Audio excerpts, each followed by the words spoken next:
Lo que no espectacular.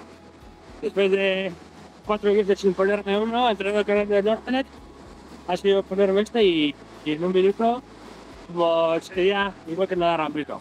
Buenas sensaciones, nada muy neutro, no te levanta nada los pies, el brazo es una pasada, muy cómodo, de lo mejorcito, muy elástico. Piernas también permiten ir dando patada, no te limita el movimiento, va muy cómodo y me permitía también hacer bien el rolido.